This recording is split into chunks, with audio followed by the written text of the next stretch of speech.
And it only takes one deal to really do well. Like you get one 6-figure deal in a county and sent 10,000 mailers.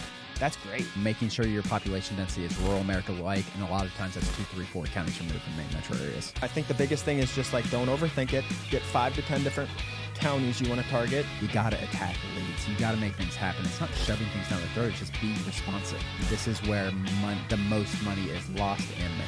This is a legitimate business, guys. None of these are going to be easy. Welcome back, guys. In this episode, we're talking about the steps to doing your first land deal. We're going to break this down into, we don't even know how many steps yet, 6, 7, 8 steps, but we're going to keep it as simple as possible and have actionable items on this. I'm excited to get into this one, Ron. Yeah, we're going to talk through it for a lot of people listening, Dan, have never done a land deal. And we understand that from our audience, a lot of new people coming into this, coming from house flipping, coming from wholesaling, just coming from a normal 9 to 5. What does it look like? How do you do it? Like, what's the commitment? Everything like that. We're going to get all into it. I'm excited for this. Yeah, and this is unscripted. We don't have them. And we intentionally did that because we've gotten feedback that it's good to talk through them and hear our thoughts behind them also. And that's how we're going to approach this episode. Yeah, we're going to talk through the steps. We're going to have some disagreement. And we're going to come up with the steps to getting your land deal. But where's the best place to start, Ron? We got to learn. If we get past the learning phase, Dan, the first step is, and we can talk about the learning phase if you want. The first step is choosing where you want to do this business. Yeah. All right. Let's address the learning phase. But they're already here right now, so they're learning. For sure. But they got to keep learning. Yeah, I don't like learning as being part of it, to be 100% Scrap honest. learning. We're going to choosing a market. Choosing a county. Choosing a county. Big topic is choosing a county. Always, it's something that a lot of people overthink. We always call it, what do we say, Dan? We always say it's higher perceived value than actual value. And when I say perceived value, you guys listening, like, county selection is everything, which it matters, but it's not the most important thing in the world. Well, the thing is, it's not the most important thing because of why. Because this isn't You can do this anywhere. Yes, but because this isn't my only campaign ever. Correct. Like, if this was my only campaign ever, then it's the most important thing. These are the only pieces of mail I'm ever sending out. But you're going to send it to Claremont County, Brown County, Adams County. You know what I mean? You're cycling. So you're going to hit some good. You're going to hit some bad. No matter the research you do, you're going to hit counties that you just get a tremendous response from in a lot of deals, and vice versa, even if they look good on paper. Yep. Some of it's just about timing. And it only takes one deal to really do well. Like, you get one 6-figure deal in a county and sent 10,000 mailers. That's great. Yep. You know what I mean? So it's just that one deal you're looking for, essentially. A few of the basics about county selection: 2 to 3 counties removed from a main metro area. Days on market, average days on market for land. And you can get this data on landportal.com. Average days on market for land, we say 14 to 100 days. You want like a 50% absorption rate. And we're getting into a lot of detail things on there. But you just want to make sure 2 to 3 counties removed from a main metro area is the main thing. Like, if there's one thing that I want you guys to do, do not be in urban America, suburban America when you are starting this business. Get a little out there, rural America, where the population density is, what do we usually say, like 80 to 150, somewhere in there, where if you're in the middle of Atlanta, your population density might be 4,000 people per square mile. So making sure your population density is rural America-like, and a lot of times that's 2, 3, 4 counties removed from main metro areas. Exactly. And what you want, the goal of county selection. So what we're doing in this business model, we're obviously flipping land, right? So if they're new here, we're buying land under market value and reselling it. So we're doing that by going outside of Atlanta, by going outside Charlotte, by going outside Nashville, Tennessee, by going outside Cincinnati, Ohio, and we're going to counties like Brown County, Ohio, Claremont County, Adams County, Ohio, a few counties removed, right? And I'm just naming random cities. But that's because the philosophy of that is because you have the main city rush from Atlanta. 2 to 3 counties removed is only 45 minutes to an hour and a half away. So you have the population of Atlanta that's feeding into that area, where Atlanta people want to own land in Crawford County, Georgia. Atlanta people want to own land there to hunt, to build their future house, to get out of the city even. You know, it's just the city bleeds outside and the demand for land stays high. Rather than if you're in the middle of Mississippi with nothing around, nothing, right? No cities, nothing. It can be very slow. The demand's lower. There's just not as much going on. So that was just a little philosophy behind it. Yeah, it's a supply and demand game, I think, in terms of that. Like, what is the reason for the county selection, how we do? Like, it really does come down to supply and demand. Like, I want to get as rural as possible where I can keep some demand, where I can keep demand. You know what I mean? Mm-hmm. Like that is kind of the balance. Like where are the quote unquote secret counties or the counties that are the best, the more rural, the less people there where there is demand. And like you said, you explained it really well in terms of like there's people in the main cities that want to own land in these rural areas. So that is kind of the basis of county selection. Yeah, and that's why land where the most people is the most expensive. Yep. Because people want land. The more people there are, the more people that want land. You have 1 million people, you have 1 million possible people that want land. You have 100,000, you only have 100. So it's just all, if you just look at the prices of land, it's all correlated around population. With county selection, because we're talking about getting your first deal, any hiccups, any mistakes you commonly see people making in this? No, the biggest thing is don't go somewhere where the land is too expensive also. That's one thing we didn't mention. So you don't want 5 acres to be $5 million in the middle of Nashville. But if you're going 2 to 3 counties outside, it won't be typically. But no, I think the biggest thing is just like don't overthink it. Get 5 to 10 different counties you want to target. So then that one isn't that important, right? If you have 5 to 10, it makes one less important. If you have one, it's the most important thing in the world. Get 5 to 10 in your pipeline that you want to target. Yeah. And make a decision and just move. There's a couple things I want to go from here. So county selection, step number 1, and we're assuming some kind of education, guys. We could go to like, obviously building your list is one of the next steps, but we could also That's marketing too, though. We can just part of marketing. Yeah, marketing's building your list. I think we need to choose our marketing strategy, Dan, at some point. Yeah, if this is your very first deal, absolutely. Yeah, like how?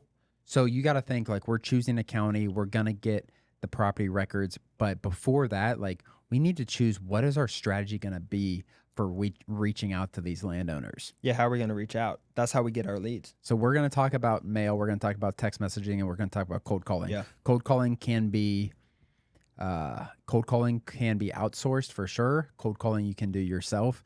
But let's just start with direct mail, Dan. Pros, cons of direct mail. Let's kind of keep it short. Who is direct mail for? Who is it not for?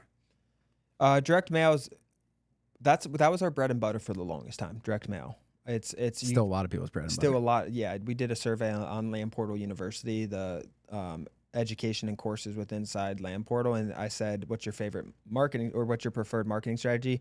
It was still over 50% mail, even with the others listed there. So it still was over half with direct mail and cold calling.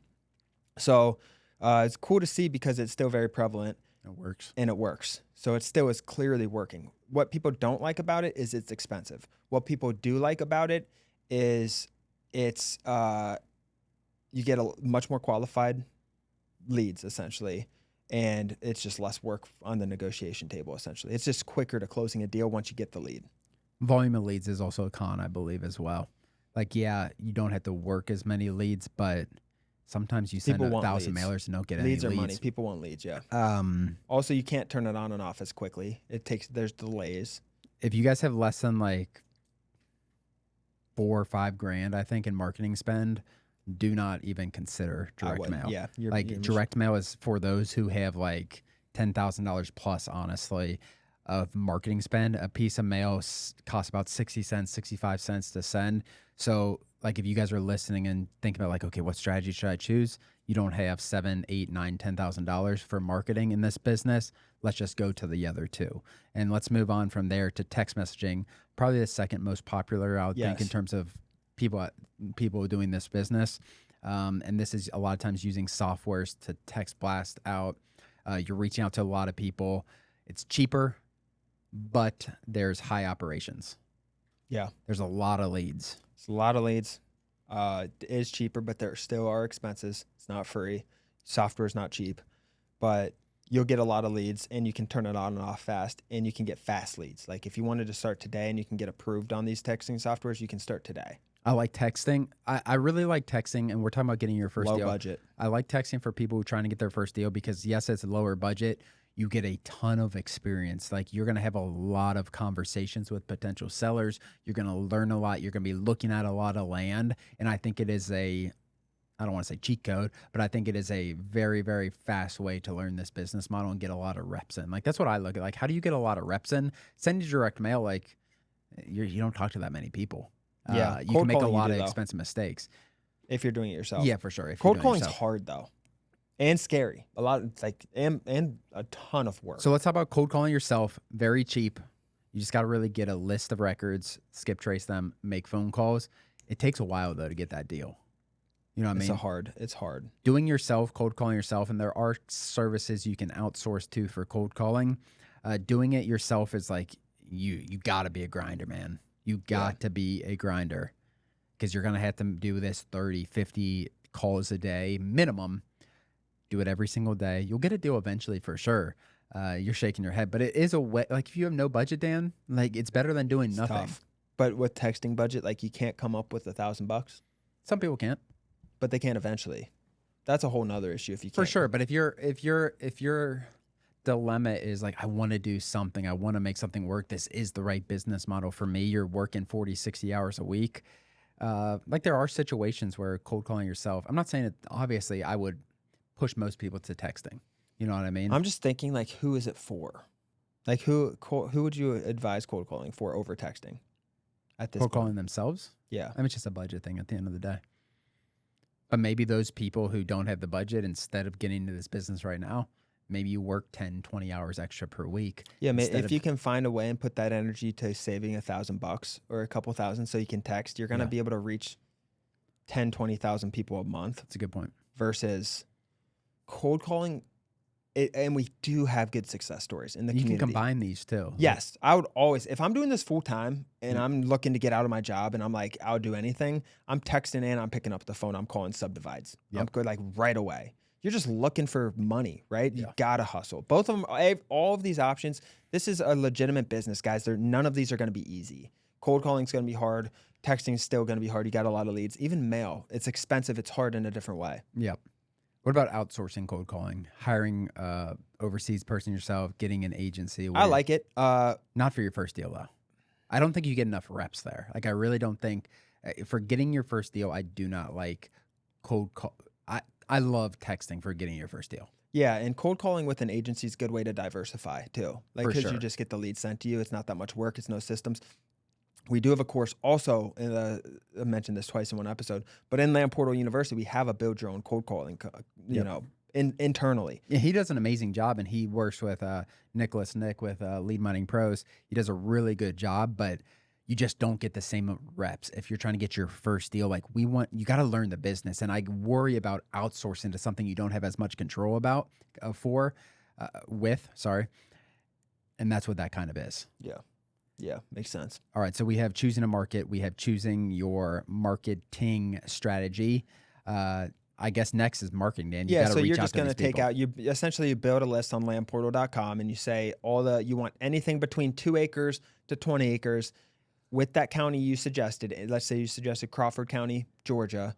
In Crawford County, Georgia, I want anything that's vacant land, 2 to 50 acres, that has this much road frontage, this much, it's not in the wetland, not in the flood. Keep it simple. Yeah, just you build a list of, in that county, vacant land, essentially. Let's just say this, guys, to keep it really like you could literally take this and plug it in. You chose a county. Let's just say with Crawford County, Georgia. Crawford County, Georgia, I like 2 to 20 acres. It's a really good starting point. It's not going to work for every county. 2 to 20 acres, not landlocked, 50% max wetlands, 50% max floodplain. Let's stop there. You know what I mean? So that's saying, it won't be more than 50% in the wetlands, and it won't be more than 50% in the flood zone. It's going to have road access. And it's going to have road frontage, so you're going to have legal access, or physical and legal access to it. Exactly. So I think keeping it simple, you can obviously... Don't overthink this part. Just get your list. Talking about mistakes of first people, I think they Unless you're direct mail, I would say a little bit different. I'd say you want to your money wants to go further. For sure. But I think that's one of the mistakes people make is they over-filter lists. They go out of state. They go out of county owners only, and then they just like... Too much focus on the list building. There's some great things that you can do on Land Portal to optimize your list. Absolutely. But I just talked about 90% of them. Yeah. You know, if you're in a really sloped area, probably put some slope filters, buildability filters on there. Don't overthink as well. Part. Let's not overthink. Main thing, guys, building. get your list. Start sending out your marketing. So this is combination. This step is county selection, choosing your strategy. Now marketing is building your list. Under that, building your list. And because your list is your leads. Yep. You're exporting, like you're getting these property records. What that does is when you build that list, guys, that's just your property records that fit your filters in that county, in that acreage that isn't wet. And then you just get mailing addresses and phone numbers essentially. So that's what you're doing there. And then you actually have to send out, that's your leads, right? And then you actually have to text them. You have to mail them. You have to cold call them. Whatever whatever you chose in the step before this, Ron, you have to actually take action on that. Yep. And that's how you get your leads. So since this is leads, you're building your list of potential leads. We're going to classify this all as marketing. Real quick, guys, before we get back to the episode, if you're looking to get into land flipping, get your first land deal. We have helped so many people with our one-on-one coaching. If you guys want to schedule a call, learn more, hit the link below, landinvestingonline.com/consultations, schedule a call, and we'll help you out. Yeah. We can move on from that. That's good. I'm reaching out to them. I think I really want to have some focus on this next step, which I view as like acquisitions, talking to these potential sellers. Derek and I had an episode last week, Derek B, and it was only on this step. Talking to sellers. You get your first call. What do? It was such a good episode. So essentially, you get a text back. You're in the software platform, right? We did it on mail and text message and talked about it. What happens when you say your first template is, hey, I'm a local investor. I'm looking to purchase land, blah, blah, blah. And they respond. And then people get stuck, he said. This was Derek's idea. He's like, my students are getting stuck at this step because they don't know what to respond back. So if you haven't listened to that episode with Derek B, go back and listen to that because it's only about what to do with your lead when it comes in. That's it. And then we literally break it down. It was such a good episode. That's good to hear. Yeah, go back and watch that. There are steps that people get stuck on this and they delay and it loses deals. Like this is the biggest gap to getting your first deal. He calls him right away. 100%. So you get a text. He doesn't say, when can you meet? He calls off his personal phone. He leaves a voicemail. For someone who's really interested. Yes. No. Any response where it shows semi. Like they responded, he considers them interested almost. Because he locks up deals. His philosophy for his business is he'll lock up a deal, and I don't want to overcomplicate this, Ron, but he'll lock up a deal right away if it's under market value no matter what. Because he knows he has double close, subdivide, buy and flip. He knows his different strategies. He can always call back and negotiate down if he needs to. But if it's like 80% market value, he'll still lock it up. Wow. And get it under contract on the first call. So, all right. So pretty much what he does, guys, if you guys go back and listen, you'll hear this, but I'll just really explain it quick. You get a text back or you get a lead. You don't text them back and saying, when can you set up a time to meet? You first call them, try to get them on the phone, and he has a set of questions to ask. I'm not going to go through all those if you do get them on the phone. If they don't answer, you leave a voicemail. So then you have attempted call, you have a voicemail, and then you text them, hey, when's a better time? I just tried to call you. So those are like 3 different touch points right there that helps build trust right away too. And then there's a lot of different things we go into, but you want to cater to these leads right away. This is the negotiation step, Ron. This is the step where you make the most money, in my opinion. Yes. Are we calling this? What are we calling this step in this process? So we have it's after marketing, negotiation, or acquisition, lead management, sales. Let's call it lead management, or let's call it sales. Let's call it sales. Okay, we'll call it sales for this. So this is talking to sellers. So you talk about we're not selling something to them, but yeah, this is sales, which is talking to sellers, building that relationship, getting things under contract. You got to be, what's the word I'm looking for, Dan?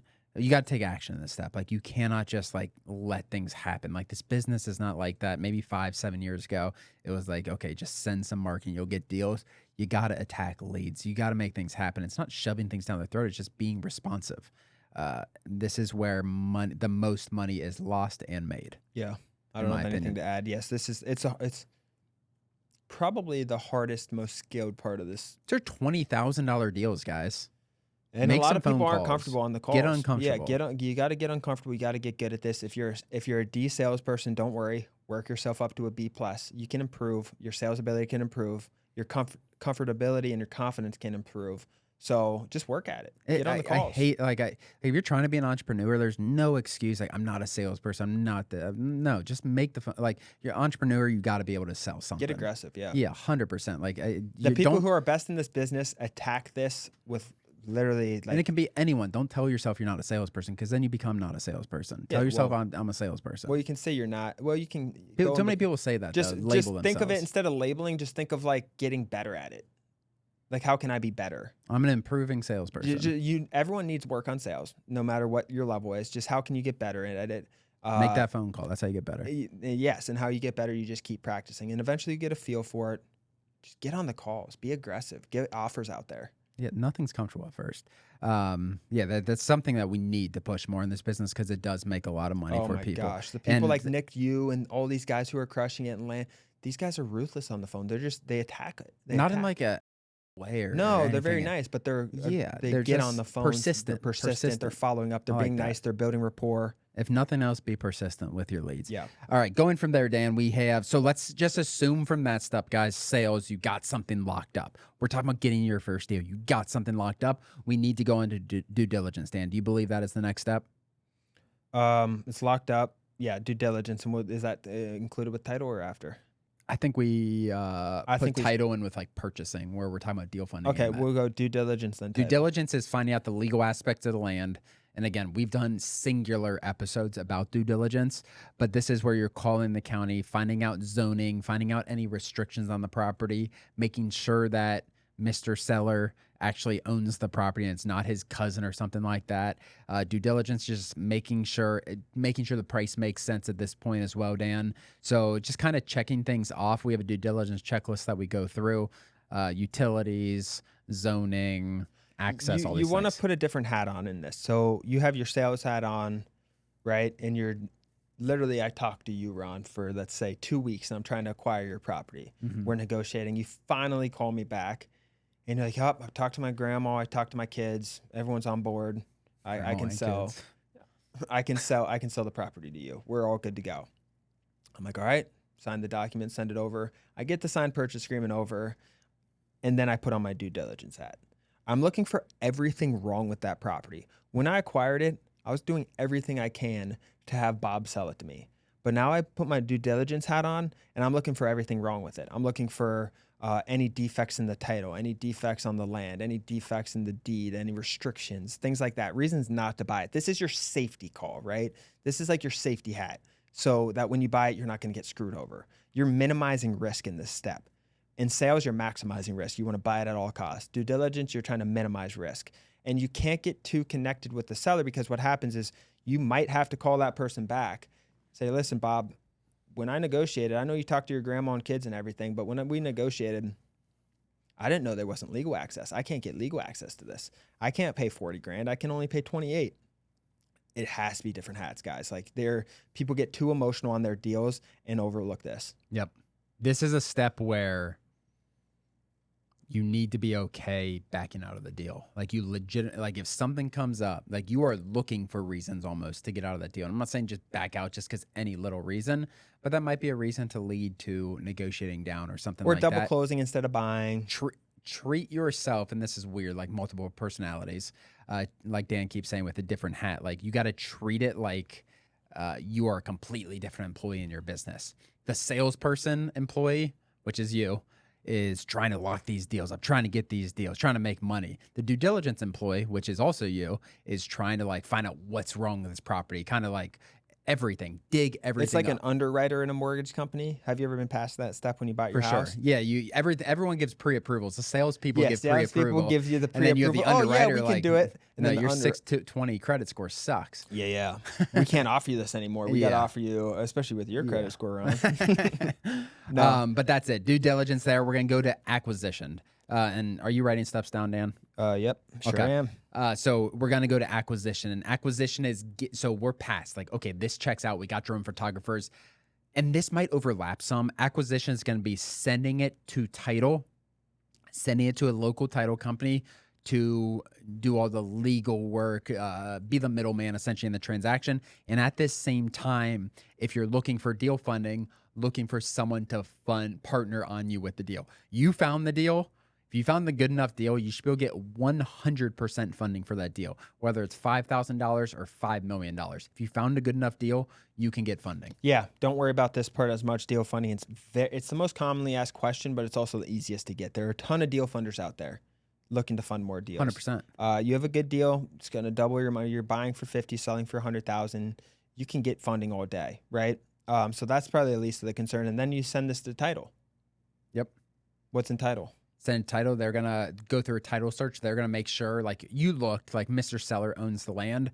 They're going to go back and find like, okay, how did Mr. Seller get the land? Okay, they got it 20 years ago from someone else. Like just make sure the chain of title is legal and clean. So down the line, you don't have any issues. They'll give you insurance on the property. Like, okay, we looked back 50 years.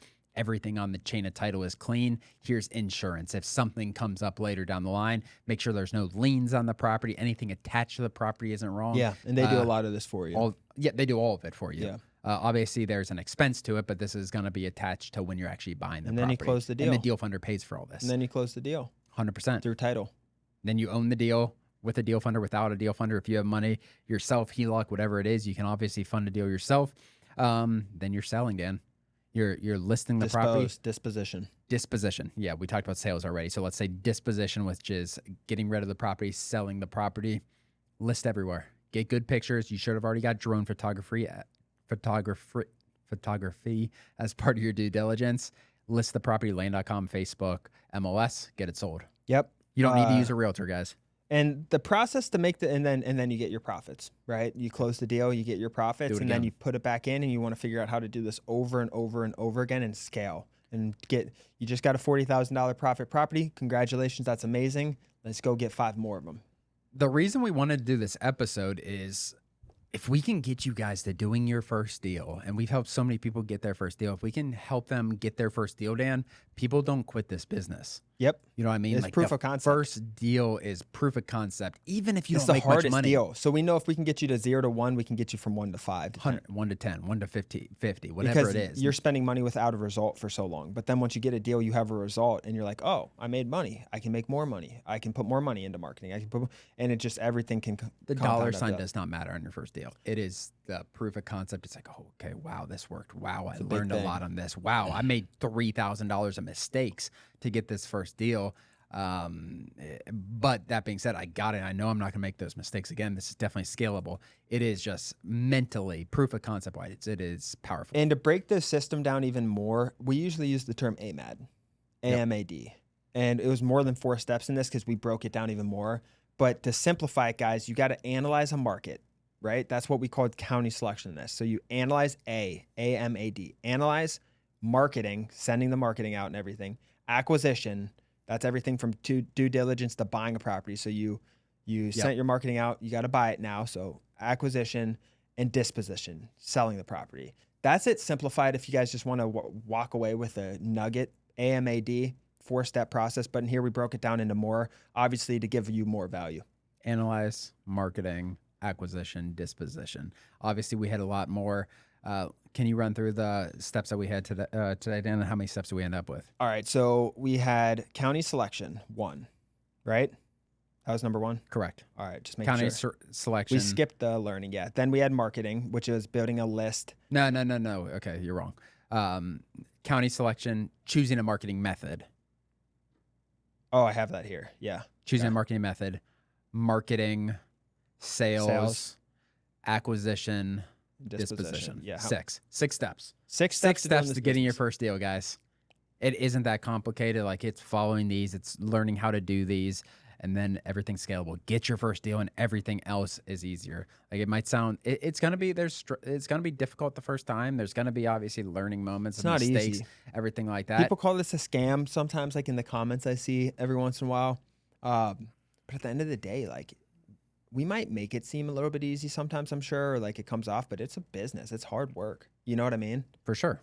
It's not going to be easy, but once you get a first deal, it does get a lot easier. Like, you just got to grind to that first deal. Same as anything. Like, you get some proof of concept, and it gets easier too, though. Like the learning phase, and you're doing it for your first time, and you're looking at a deed for the first time in a spreadsheet and all this different list. It's tough at first. It is, but then you do it 3-4 times, and it gets easier. Yeah, think about anything that you. It's worth the reward of the freedom that it gives. 100%. So worth it. Other than that, guys, if you're watching on YouTube, hopefully you like this episode for sure. Hit the like button, subscribe to the channel. We try to put out as much valuable content as possible. If you're listening on Spotify or Apple, share this with a friend. Other than that, we'll see you guys next time. Thanks for joining, guys.